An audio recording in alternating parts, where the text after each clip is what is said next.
Welcome to Inspirational Leadership. I'm your host, Kristen Harcourt, and today we have a fabulous guest. We are going to be speaking with Lou Adler. Lou got a whiff of corporate BS and turned the recruitment industry on its head. He invented what's now famously known as the performance-based hiring model. With over 40 years in the recruiting industry, Lou's company, the Adler Group, has trained over 40,000 hiring managers and placed over 1,500 executives for many of the fastest growing companies, with clients including Disney, General Dynamics, and Paycom. Welcome to the show, Lou. Great. Thank you very much for having me, Kristen. Look forward to chatting with you. Yeah, me too. You got a lot of history here, and that's where I want to start with you, Lou, because even I was really going into your longer bio and your career history and all of the different areas you've worked in is quite fascinating. So as a starting point, can you give our audience an opportunity to get to know a little bit about you, your journey and story, and what got you to the work that you're doing in the world? Well, you got to remember, I've been doing this for 55 years, so I'll try to make it very, very short. Yes. Which I'll make it. I talk fast. I'm from New York, so I can talk fast. I can get half hour talking 2 or 3 minutes. But actually, I started out as an engineer, and it was in Vietnam, and worked in missile guidance systems. And I got into manufacturing and high-tech electronics and automotive. And I was actually running a manufacturing company when I was 32 years old. But I hated the group president. He and I just clashed. He showed up every other week. We yelled and screamed at each other. I quit. And then my boss's boss said, "No, don't quit. I'll take care of it." And he didn't take care of it. And so I actually gave 6 months notice. And I told him I'd turn the company around and give me my bonus, and I'm still leaving. And I was starting to use these recruiters, and they had a good life. I could see that. They invited my wife and I to one of their parties at a house, and my wife would drive home, "You should become a recruiter." And I already kind of thinking about it. Yeah. So I did it. I just quit, and I didn't have to. I was offered another job as being another division general manager. And I said, "Nah, this corporate stuff is kind of BS-y." Yeah. I'd been there and done that, and wasn't sure I wanted to deal with the politics. So I became a recruiter, but the key difference was I had a manufacturing and engineering and a finance and accounting background. Yes. So when I looked at recruiting, I looked at it as a business process, not just interviewing, not just recruiting. It was the whole bit. You had to look at the whole thing as a business process. And over the years, I honed that business process. But when I started doing the recruiting stuff, I already knew these jobs because I had been exposed to so many different kind of work environments. And part it relates to your stuff is I worked with some remarkable leaders. I mean, as a kid, I was dealing with people who were the whiz kids, people who eventually became chairman of Fortune 100 companies. So early on in my career, I was dealing with some exceptional people. So I started saying, "This is what it takes to be exceptional." And I only knew the work. So it was this kind of knowledge that I had. And then the knowledge of manufacturing business process. Hey, let's put all these pieces together. And it can be somewhat efficient, even though you have human nature and personalities and judgments. There's still a core of it that can be scientific and business-like, overlaid with some of the human behavioral stuff. And that's what eventually became performance-based hiring. So that's the 55-year story. Yeah, I love it. And it makes so much sense when you were starting to see, and I always talk about both the art and the science to hiring. And so I'm glad that you spoke to that. There's a lot of things that can happen. And I want to get into some of the things even around the emotional bias and unconscious biases and all that kind of stuff. But as a starting point, let's just talk for some people, they might not be familiar with the performance-based hiring model. So let's just help people understand what is that? What looks different with the performance-based hiring model? Well, let me give a story to describe it. So at my first search assignment, which was 44 years ago, 1978, was for a plant manager in the automotive industry. And the president had at the time, a pretty traditional job description: need 10 to 15 years experience, person's probably 35 to 45, had to have an engineering background, had to have heavy experience in these kinds of manufacturing processes and selling to these kinds of companies and industries, and pretty traditional. And I looked at this list, and this is my first assignment. And I told the president, whom I knew, I said, "Mike, this is not a job description. This is a person description. Right. A job doesn't have skills, experience, and competencies. A job is stuff that people do. What do you want the person to do to be successful? This is the first one I've ever taken. It was just so obvious. Yeah. Define the work that you want done. We said they need to turn around the manufacturing plant. So we spent an hour walking through the manufacturing plant. It was a screwed up plant. The labor was uncontrolled. The manufacturing processes were sloppy. The layout of the plant was bad. There was a lot of scrap. And I had been through so many manufacturing plants that I was very comfortable in that environment. And I said, I'll find somebody who can turn this around. And the idea was, once you define the work, then you can, you just have to find people who are competent and motivated to do that work in that environment. Total game changer. That opens a talent pool to everybody. I don't know if I need 10 or 15 years experience or a degree from this school or that school. I said, no, they got to be able to do the work. So over the years, I've done 1,500 assignments like that. Wasn't the only person who did them, but certainly been involved in 1,500 job descriptions, from staff engineer to president to chairman to board member to VP. It doesn't matter what the job was. You can always define it as 6 or 7 performance objectives that define the work that needs to be done. And then we look for candidates who can do that work. So that's the second part is, hey, don't talk to everybody in the world. Yeah. Just talk to people. So you have to pre-qualify your candidates. This is the second part. Yeah. You pre-qualify people. Let's find people who can do this work or similar work, who've been recognized for doing it well, because then a high probability the hiring manager would want to see the person, and also the candidate would see the job as a great career move. So we pre-qualify a lot of people before we talk to people. Most recruiters don't do. They just talk to everybody and hopefully they map the skills. But you and the hiring manager have to be on point with respect to that as a recruiter. The third step is you have to be a good interviewer. Mm-hmm. If you present a candidate to a hiring manager and that hiring manager doesn't think you're very competent, well, then you haven't done a good job. So I wasn't necessarily a good interviewer up front, but I started working with some pretty capable people who were good interviewers, and I started sitting in on hundreds and hundreds of interviews, and I said, the best people always ask these same kinds of questions. They dig into the person's accomplishments. So I just started doing that too. And then you had to close the deal. So that's the third part, is you got to be a good interviewer. And it wasn't behavioral interviewing. It was performance-based interviewing. Yeah. Behavioral interviewing isn't deep enough to get all the fit factors. There's so many things that are missing in behavioral interviewing. It can be fake. So, but everyone thinks, this is the greatest thing in the world. No, maybe it's okay, but it's not good enough to really be very insightful. And then the fourth piece is you have to close the deal. And you never have enough money in the job. The best jobs aren't necessarily the one that pay the most. The best jobs are one that offers the best 2 to 3 year career move. So, and they sometimes pay. Obviously, they have to be competitive. Just you can't lowball it, but you don't have to be so extreme that you lose sight of the real work. Because money doesn't motivate people once they get it. It motivates them to accept the offer, but it doesn't motivate them day to day. And that's why we have the Great Resignation, is just too much focus on the start date and not enough on the work. So that's what performance-based hiring is. Define the job as a series of performance objectives, find people who would see the job as a great move and are competent, interview in depth about their accomplishments, and close a deal based on where the person's going to go, not where they've been. Or what they get on the start date. You got to look at all of those pieces, and you can't optimize any one of them. I mean, you think about, we got the greatest job board in the world. We got the greatest assessment test, the greatest interview. Yes, but if the best candidates don't apply, you're out of luck. Right.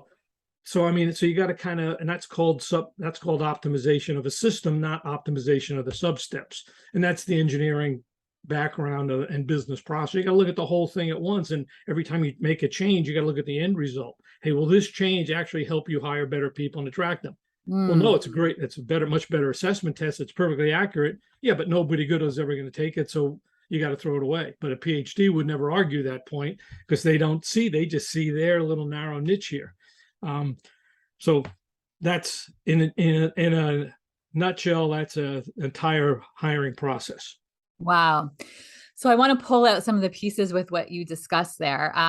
So I'm curious, even when you started talking to hiring managers and helping them to even define the role better and get really clear around what are they doing in the role? Do you find you get any pushback with this? Once you start to help them understand and educate them, are they, God, of course. Yes. That's the key. I mean, if they don't want to do it. And so I'll make the general statement is I started doing this in 1978. Yeah. There's been a lot of research, only because to me it made common sense. There's a lot of research, including Google's Project Oxygen, Gallup's Q12, which says clarifying expectations upfront is the number one driver of of success and understanding, and assigning people work they want to do and motivated to do it and support them. I mean, so that's the Q12, Gallup's Q12. I just stumbled upon it, common sense wise. They did the research and validated it. But the point is, when we go our training, I tell hiring managers, this is actually, you think it's a course about hiring, but it's actually a course about being a better manager, clarifying expectations. But I remember one about 20 years ago where I was working with the president of a company, and I knew one of the board members because he had been a client, and he said, you got to talk to this guy that's hiring a VP marketing. And you talk about pushback. This president he didn't want me in the room. Why is Howard bringing you here? You shouldn't be here. You've never done a search like this. You don't know our industry. It's a waste of time. Tell me about that. And he was really pushing me back. And I just finally suggested to him, said, Lee, what do you want this person to do over the course of a year? If the board thinks you've really hired an outstanding VP marketing, what would this person have accomplished? And prior to that, he said, I needed someone with an MBA from a top school, engineering from a top school, 10 years of doing this. I mean, it was this litany of lists. And he said, I want someone who can put a 3-year product roadmap that can navigate all the changes going on in the internet infrastructure. We've got 100 engineers. I don't want to bring in many more, but I want to make sure it's focused now. And that's why I need all that, those kinds of skills. So I just looked at him. I said, Lee, let me ask you this. If I could find someone who can do that work, but has a different mix of skills and experience, maybe, I think they have to have an engineering background and a business background, but maybe not from the same schools and maybe not linked, but they absolutely have to be able to put this product roadmap in a very complicated, dynamic, changing internet and technical environment. He said, would you at least see the person? He said, absolutely. So once I convinced the manager to look at outcomes as performance, it gave them a decision criteria that was different than 10 years of this and 5 years of this and personality traits. So that was really the bridge maker. That specific client, he only used our search firm subsequent to that. I mean, it was just like, it was obvious. Of course I got to do this. But most managers are smart enough to recognize they just don't know how to do it. So by just saying, let's draw a timeline. What does a person need to do to be successful?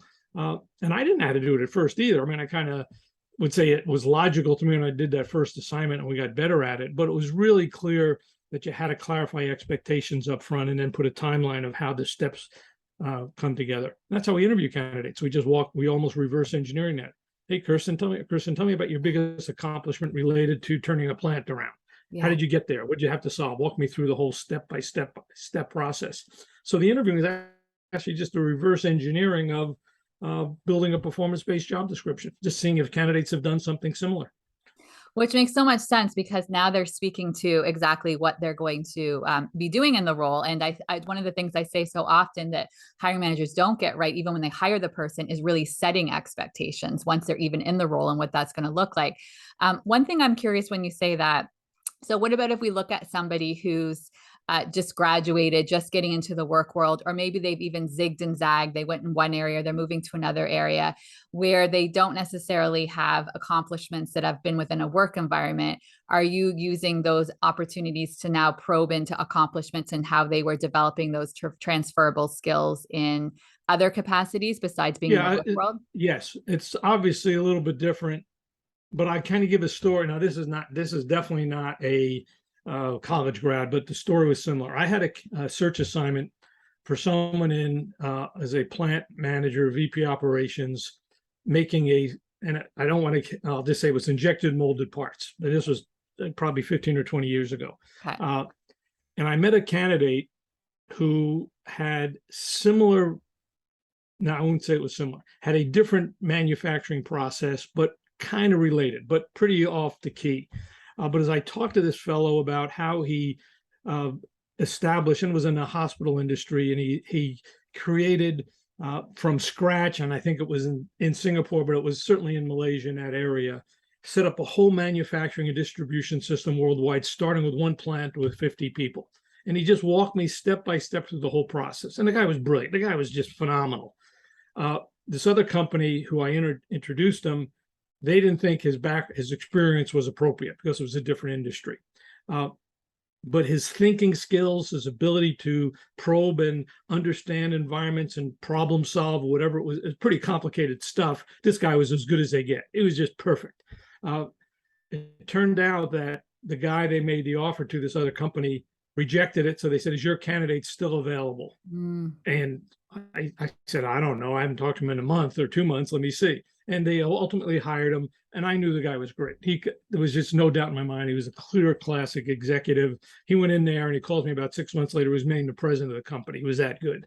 So the idea is comparable problems, comparable thinking is the key. They got to be somewhat similar. So if I was interviewing a younger person, 1 or 2 years experience, I would still like to see them being involved in accomplishing things that are relevant. And one thing that I really noticed very early on in dealing, I've interviewed many, many people who had 1 or 2 years experience, is if they're really good, their peers and hiring managers assign them to very important projects within 3 to 6 months. If you're a good software developer, you don't get menial tasks after 6 months. Your manager said, this person's pretty good. I'm going to give them a little bit of stretch. So they assign them stretch jobs. If you're an accountant and after 3 to 6 months and you're 22 and a half years old, you're going to one of the public accounting firms and you're a pretty good accountant and they know you got good team skills and know you got good communication skills. They're kind of pushing you to new clients and tougher accounting problems. Happens in every single field. If you're a good sales rep, you come out of college or go through the sales training program and you ace it, and they give you a couple of accounts and you start making your numbers and clients start liking you. Well, then your sales manager, this person can make quota. They start pushing you to tougher accounts because they know you're good. So I look for those things with people only 1 or 2 years experience. Turns out you can kind of find that with somebody just in college. Only I'm talking to some of my old college mates. They had jobs where even as undergrads, they had jobs where they get into leadership positions. It might have been more, running a restaurant and running the shift at night and handling that, taking on a project and being part of a group that raised $50,000 for some charity. So you can start seeing these things as opposed to someone just going through school and studying. So you look for that versatility and those kinds of things that you can see, but it's relevant and regardless of age. I got to work a little bit harder if the experience isn't identical, but there's comparable experience. Yeah, Sorry absolutely. for that long story, but I give stories. No, it's good. And it's my experience as well when it's been those kind of settings. The other thing I'm curious about when we start to bring in on the show, we talk a lot about business outcomes and results and performance, but we also talked, it's not at the expense of what I will call the human skills, which are things like emotional intelligence. And so we could have someone, I sometimes refer to them as the brilliant a-holes, who are actually really good at making things happen and achieving the business outcomes, but they're not very good at playing nicely with the other humans. And as you know, in order to be able to make things happen. So of course, when you're talking, having them share the stories, I'm sure, paying attention to how they describe things, but, and what else are you paying attention to in order to see whether they have those emotional intelligence skills that they're going to be able to work well with other humans and create an empowering environment where there's good communication happening? Well, the simple thing is I dig into their team projects they've worked on. So Kristen, tell me, when you got there to the company, what kind of projects were you on? Who was on the team? And what did you do with that team? And as a result of being on that team, what happened after that? Oh, I see you became a manager. How did you get that management job? Did you hire any of those people? How did you hire them? What happened as a result when you went to company B? Did you bring any of those people? How did you build a team? So what I really spend when I dig into a person's accomplishment, I'm looking at the people that person worked with, who they work with, how they got on the team. Did you get any recognition from that team? So I'm really focusing on it. But I remember, and this is probably about 6 or 7 years ago, I was a CEO of a small company, guy probably only 23 or 24, but he had some money and he was a very brilliant young man. And he said, I'm interviewing, and he calls me up. He was in London. He calls me, Lou, I'm interviewing this guy for a VP of sales. He's about 40 years old. How do I determine out if he's not an a-hole? It's pretty much what he said. Yeah. I said, well, just find out over the years how many people he's rehired from his prior company. They will tell you. So, but I actually I have people draw an org. Hey, Kristen, draw an org chart. Who was on your team? Who did you work for? Who were the peers? Who worked underneath you? What was the cross-functional stuff? Hey, how did you get to that other team? And then you start seeing that, well, the VP marketing asked me to be on this team to do the product requirements document. you start seeing these kinds of things. And this is where I say a lot of people in interviewing think you have to assess that directly. Is this a good person? What's the psychology of this person? And I'm not a psychologist. All I can look at is the people who work with this person for 3 to 5 years are the psychologists. They already know. So if you're a good person with good team skills, people want you on their team. Other people in different functions want you on the team. If all you work with is other technical people and that team never grows functionally or size or in more importance, you're probably not very good at it. And I'm just gonna, maybe I'm wrong, but I call that the Sherlock Holmes approach. If you're you got good interpersonal skills, people from other functions, other teams, other levels, peers want you on their teams, and they go to bat for you. So I'm always looking for those kinds of things during the process, and it's not subtle. I'm looking at it for directly, insightfully, because I got to vouch. If I place a candidate, I guarantee him be there at least a year.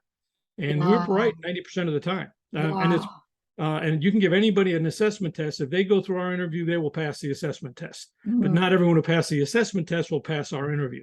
And we've done that. And a lot of these people in PhDs all get aggravated with me because I have a different approach. Maybe it's engineering. To me, it's common sense. But I just look at their direct results of other people they work with, and you see success there. It's obvious. You just got to look at it if you want to find it. You don't, some person has never been successful in his or her life. I'm not going to place that person. They might have all the capability in the world, but I can't figure out what's missing, and I just got to move on to somebody else. As hard as it may sound, I'm not in the rehabilitation business. No, and I really actually appreciate that approach, because you're right. It does show, it speaks to, if they keep on being asked to be teams, if that person is difficult, they're not wanting to let's bring that difficult person onto our team so we're set up for success. Absolutely not. And it's the first time I've actually had someone approach it from that perspective. I really love that. And I hope people listening are paying attention to that, because it brings me to the next point. And you've done a great job, Lou, of already speaking and organically around some of the interview questions you ask. But I'm just even thinking people might be listening. You made some reference to behavioral-based interview questions and how they're not going deeper. But what you'd like to give people, hiring managers, HR, or anyone listening, if they really want to conduct some great interviews, what kind of interview questions should they be aware of, and what questions should they be avoiding? Well, let me kind of show you on this, since you are doing the video. I have what's called here is the magic card.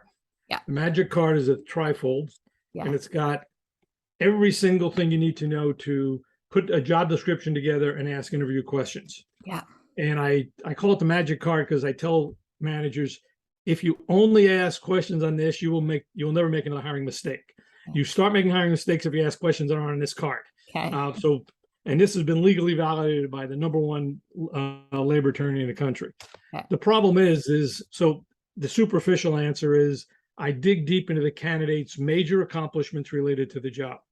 Kristen, we need to kind of launch a new product line over the next year, and we think we can get 10 to 15% market share. We're a little bit behind the clock in launching the product. If you take over this as the product manager, you have to get us back on timeline so we can launch it by year end. Walk me through something you've accomplished that's most related to that. And I'll really dig deep into it. I'll spend 10 or 15 minutes on that. Hey, part of this is you got to hire, you probably need a team of 8 people to do it, but we only have a budget for 3 people. How are you going to be able to, have you ever done anything like that where you've really been under stress? So I go really deep into, and I've already, obviously, when I did the assignment with the manager, I knew all these challenges with the job. And you'll now know them because I'm talking to you about it. Hey, if you don't want to do it, I can appreciate that, but this is the reality of the job. Yeah. So those are some things that I would get into. And I really focus on both the technical issues, the team issues, what were the challenges, and I don't go into, I want to say unprotected areas, but if you get into that, you'll know everything about the candidate, and the candidate will know everything about the job. So I think its idea is to really narrow focus on those issues. In some way, this is a very powerful behavioral interview, but what we use is behavioral fact finding to get those details. Walk me through in that specific instance where you had to get those 3 people to do the work of 6. Walk me through that. How'd you do it? But we always take those behavioral fact-finding questions and put them under the umbrella of an accomplishment. And then we look at those trend of accomplishments over time. So we can say, is this person growing? Are they kind of flattened out? Are they still motivated to do the work? And we try to really focus on that. One other thing that behavioral people don't like, but they're fundamentally wrong, is we ask problem-solving questions. One of the problems you're going to have with this issue is I don't know that we really can get it done given the time frame and given the manufacturing issues we have associated with this launch by year end. If you were to get this job, how would you figure out if that's even possible? What we do is it's not a hypothetical. This is a real problem that we would, if you were hired, Kristen, we're going to be talking about this 2 days after you start. So let's just talk about it now. Yeah. But the process is I want to understand your thinking skills and how you'd solve the problem. I don't expect you to give the answer. In fact, if you gave the answer, you're the wrong person. You wouldn't know. A good person knows, oh God, I didn't realize that. I'd first figure out what this is and this is. And a good person, if you're capable of doing it, you kind of know how you'd solve the problem. You'd even be very confident saying, I don't know this because I'm not familiar with how they do this part and put this together, but here's how I'd figure it out. Well, good. This is that guy that I told you about that I knew was brilliant. That's what he did. I just made the problem tougher and tougher. And he said, I don't exactly know, but here's how I'd solve the problem. So it's not a hypothetical. It's getting into what I call thinking skills. We call that the visualization question. How would you handle this situation? It's realistic. It's not a hypothetical. This is really what we got, a real issue. Let's have a give and take discussion on the person's thinking skills. So I call it, and our whole focus is what we call the do, think. Here's what you say you can do and how you'd solve it, but what have you done that's most comparable? So it's not just the thinking, it's also the accomplishments related to it. And I think behavioral interview think, you can't ask hypotheticals. But the reality is in behavioral interviews, if you don't do a job analysis, you can't ask behavioral questions either. So I think behavioral interviewing has been watered down to be more hype than substance. But a lot of people with behavioral interviewing backgrounds don't like it, but so be it. Well, I think with what you described, I think that you're bringing in the behavior, but you're taking it down another layer. And then it's what you're doing with that information and how you're continuing. I think sometimes they ask the question and then they move on to something else, as opposed to really dissecting and going deep into. And then what you were even using for the team examples too, you're starting to make all of these connections that ultimately are. And I love what you said there, Lou, because this is a win-win for the individual and the organization, in that as you start to really describe what they're doing in the role, and they're like, actually, this is not, I don't want to do like this. This sounds stressful. This is not the kind of work that I want to do. Great.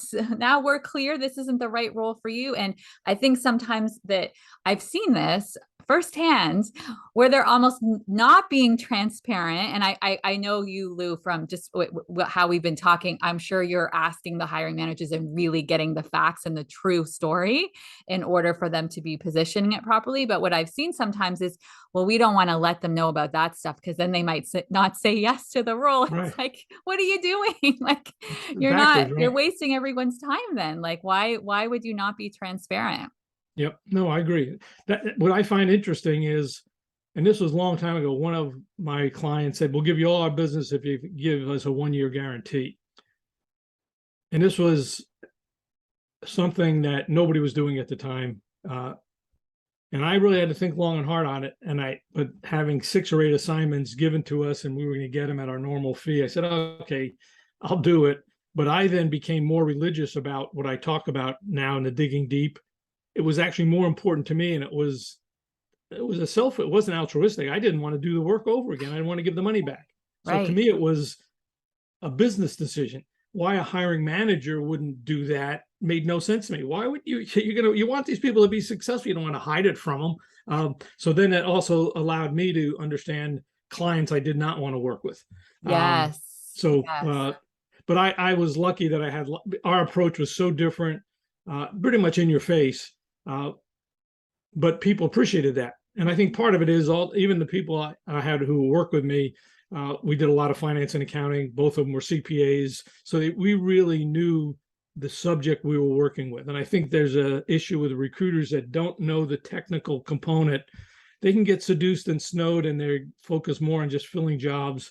And we fill a lot of jobs with the wrong people, and people take jobs for the wrong reasons. And we have the great resignation. Now we got the great return, the great reshuffle. I mean, it's because of people making short-term decisions when they should be making long-term decisions. Yeah, yeah, agree completely. And I wanted to speak to the show is called Inspirational Leadership because it is about, and you get the opportunity to do this through working with the hiring manager to get very clear on what they want in that inspirational leader. Which, when I talk about an inspirational leader, is someone who's successful, right? They get the business outcomes and they create an environment where people feel engaged and enjoy the work. From your end, what are you looking for in terms of you're giving them a 1 year guarantee and you're making sure that you're getting these really good leaders? What are some of the qualities that you've seen with the candidates you've placed? You've have had a long history and many years getting exposed to a lot of leaders, and then even the leaders you get to talk to all the time within organizations who are hiring these people. What are the common characteristics that you see? And really, again, when I say inspiring leaders, they are individuals who are highly successful, highly engaged, and people want to be around them. Well, I think it's so I'm going to go back to a story with a client, one of the first clients I had, but he's still a friend of mine. I see him, once a month. We have breakfast together. Yeah. And I remember about 3 or 4 years ago, he was on the board of some company. He was going to talk about leadership. So and it was like 2 days later, I said, Keith, let me kind of do. So I drew I drew on a napkin. I said, leadership equals vision plus execution. That's what I just wrote. I said, you have to have a vision of what you're trying to do. Where are you going to take this thing? And that could be a detailed plan, but you got to have a vision and then you got to deliver. You can't just have a vision and talk about it. And this guy was not what you would see as an emotional, extroverted type leader. It's kind of a quiet, introverted guy, but he was remarkable. I placed a lot of people with him because he was this quiet, calm, and capability. You just trusted this person as the right kind of person, and he was great. And he hired right people, and he did it deliberately and thoughtfully, and was a solid as a rock business person. So, and then we just talked about it, the execution. So if you have to put a plan together, and then you got to execute the plan, you have to deliver it over time. So at some level, that is what it takes. So when I'm looking at people to hire, I'm saying, walk me through how you built your team. Why did you build it this way? How'd you choose this?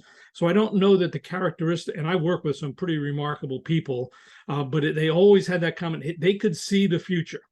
They could see it in some level. And I'm even thinking, I study the Civil War, and people don't like General Grant as much as they like General Lee. I don't want to get into the politics of all that, but General Grant had a vision. He could see what was going to happen at every single battle over time, and he could execute it. He could just see the thing laying out almost in detail every hour by hour. And most people don't know that, but if you read his books, it's pretty clear that that's what he could do. And he said, if this happens, I'm going to do this. If this happens, I'm going to do that. So if you look at any leaders in any field, and you look at Steve Jobs, he had a vision of what was going to happen and an execution plan. A lot of people didn't like him as a person. I know some people who work with him. They said he was a pain in the ass to deal with, but it was the best experience I've had in my whole life, because he understood how to have that vision and how to put it in play and how to execute it. So in a nutshell, I don't know if that's really the answer you wanted, Kristen, but that's kind of what I'm going to give you right now, given the time frame we have. No, and I think I think you're absolutely right, right? Because if you don't have the vision and you're not helping people understand where they're going towards too, and I think it's also helping people feel a sense of meaning and purpose towards that vision so that they can see how they're contributing to it. And then ultimately, it doesn't matter how great the vision is. If you can't go about executing that vision, then you're not going to get there. So I see with what you say there with the vision and execution, I think there's lots of different qualities that come along with it. So I knew that this was going to be the case, that I feel like we could do like several other topics. But I want to be conscious of, as we start to think about wrapping today's conversation, if you were just going to leave whatever's coming up for you as a final thought, right? So there are a lot of leaders who are listening to this podcast, anywhere from emerging leaders all the way to CEOs. And, a lot of them are wanting to make sure not only they get the right talent in the door, but they also want to continue to grow and develop. What are some words of wisdom you have for them? Well, I don't know if it'd be words of wisdom, but I would give a practical, tactical tip.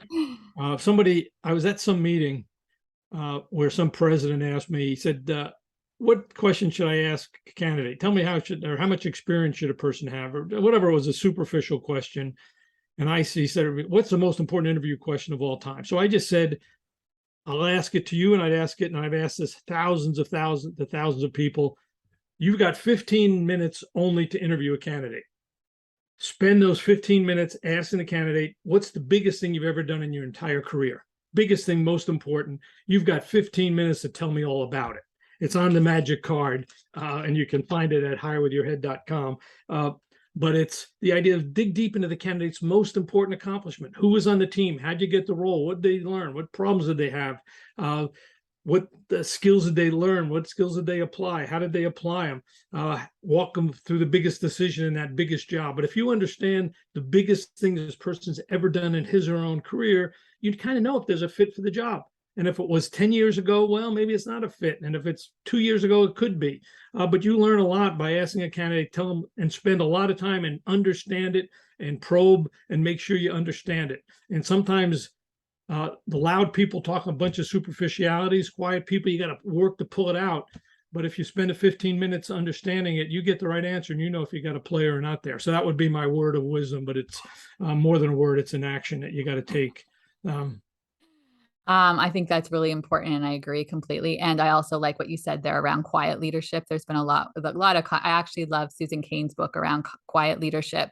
Some of the best leaders are not actually the ones who are out there who are extroverted, charismatic. There's a very different way of showing up, and they're highly effective at what they do, and they actually have very strong relationships and a lot of loyalty and trust. So I'm glad that you spoke to that as well. Lou, where can people learn more about you and the work that you're doing? Well, I have written a book, and I've known a number of books, but the 4th edition of Hire With Your Head is out now. If you go to hirewithyourhead.com, you'll find out about our book club. You can reach me through that. It's the easiest one to measure. It's just hirewithyourhead.com, and you'll see connections to everything else in the world if you want. You can certainly connect with me on LinkedIn. I'm happy to chat as well and focus on some of these other issues. So that would be my suggestion to do it briefly. Amazing. And I will make sure we have all of that in the show notes. Lou, thank you so much for being here on the show today. Great, Kristen. Very good. Thank you very much for having me, and good luck in helping people become better leaders. Bye now. Thank you so much. And to everyone, wherever you are in the world, we're saying good morning, good afternoon, good evening. We're sending tons of love. Bye for now.